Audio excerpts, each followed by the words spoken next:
Notice. Very happy read 6.8.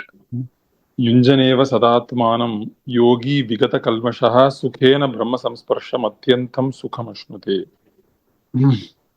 A self-controlled yogi constantly engaged in yoga practice becomes free from all material contamination and achieves the highest stage of perfect happiness in transcendental loving service to the Lord.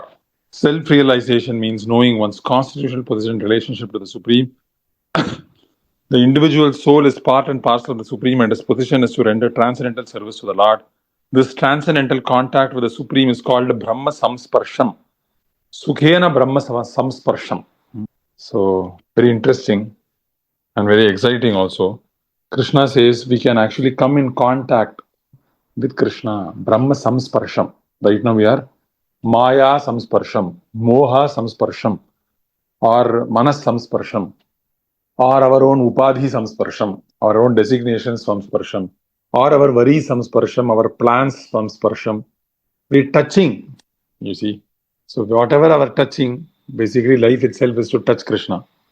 When we touch Krishna, Brahma Samsparsham, then automatically we become happy. Guna Samsparsham, then Yehi Samsparshaja Bhoga Dukkha Yona Yevate. Indriya Artheshu Samsparsham. So whatever we touch, there is a consequence of that sparsha, touch. There is also a word called nispraha. Nispraha means you are not touching. So the sparsham, this touch, is very, this word is very used predominantly, samsparsham. So we are touching form with our, what was the number? So we are touching form with our eyes, we are touching sound with our ears, we are touching, other the opposite sex with our genitals. Something or the other we are touching. So this touching of matter makes us anxious. But touching of Krishna, how does it work? Sukhena Brahma Samsparsham. As soon as we touch Krishna, Sukhena, we become very happy. Sukhena Brahma Samsparsham. And how do you do that? How do you touch Krishna? We can touch Krishna when we become purified. And how do you become purified? We have to constantly touch Krishna. Yunjaneva sadatmanam. Sadatmanam yunjaneva. Yogi vigata kalmashaha. So when we constantly touch Krishna, vigata kalmashaha. We become freed. Vigata. Kata means there is no other kalmasham. There is no other misery. There is no other dirt.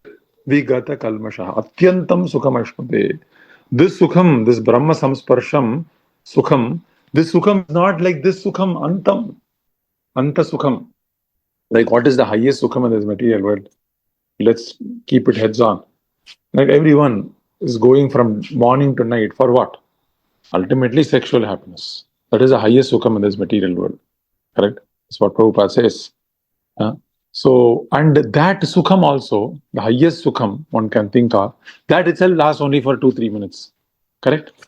This is not antam. There is no end here. Atyantam sukham ashnute. It doesn't end. Not with a new job, anything, a nice status, nice fame. It is anta sukham. It is antam. So we are trying to bring many of these happiness successively. That is what we are trying to do. I've mentioned this many times. I'm trying to successively arrange my plan for happiness in such a way that successively there is a professional happiness, and then I'm trying to build it up with another personal happiness, and then build it up with some new car, new house, new phone, new vacation, new relationship, new experience, something new I'm trying to do. That's very natural because by nature we want some variety.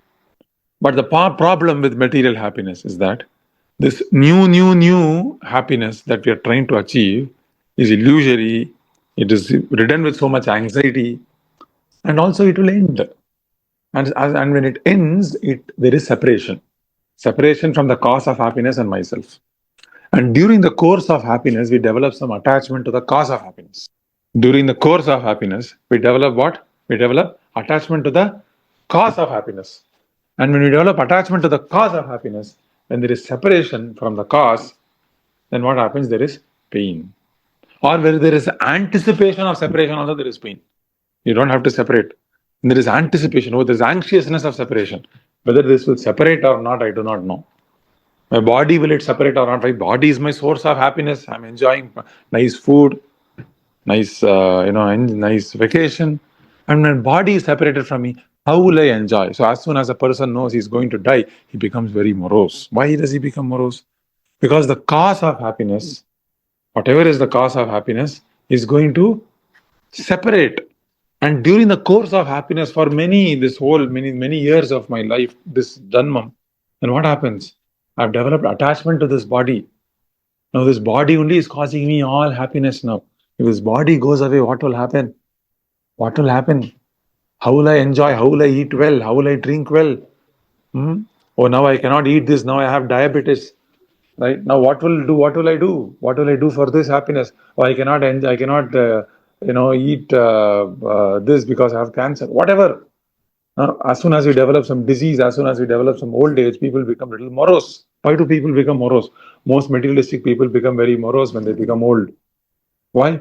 Because I cannot enjoy all the happiness I used to enjoy. My bodily senses have become very weak. So any person whose definition of enjoyment is sensual will become very discouraged, will become unenthusiastic, will become very morose when he becomes old. That is why Adi Shankaracharya says, right? Vriddhas taval chintamagnaha. When an old person is always attached to anxiety. So before we become old, we must train ourselves with spiritual happiness. We must disassociate ourselves from all material happiness, and that includes son, daughter, what will happen to my son, what will happen to my daughter, what will happen to my in-laws. At some point, we must give it up. Vedas say, Pancha Shordham Vanam Brajet. At 50 years, we must give up this family business. Right? It might appear a little harsh, but this is the reality. Bhagavatam mentions this. That's what we see in Bhagavatam. Rishabhadev is going to the forest along with his, and then Kapila Dev is going with Devahuti to the forest along with his wife. So 50 years, the husband must go along with the wife to the forest. Why?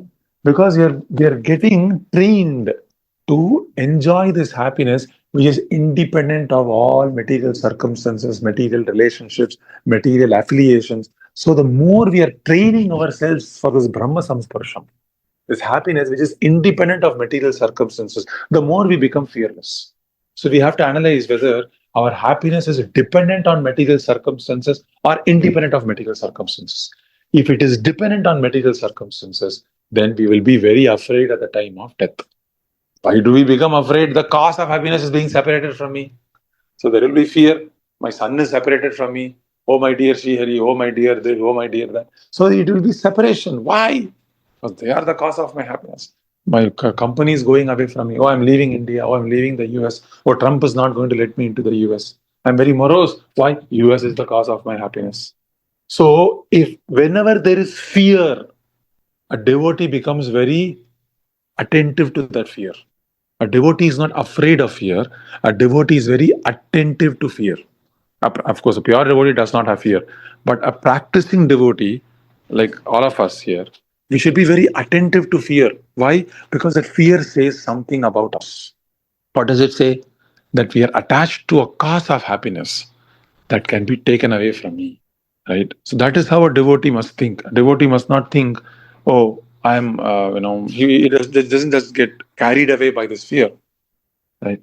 So if we think like that, right? If we train ourselves like that, that whatever cause of happiness can be taken away from me, then that is not Brahman.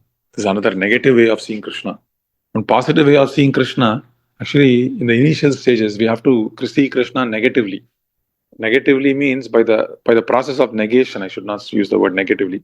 By the process of negation. What does it mean? What does it mean to say process of negation? We should understand what I am attached to right now. It is not the absolute truth because it is causing fear. Is it not?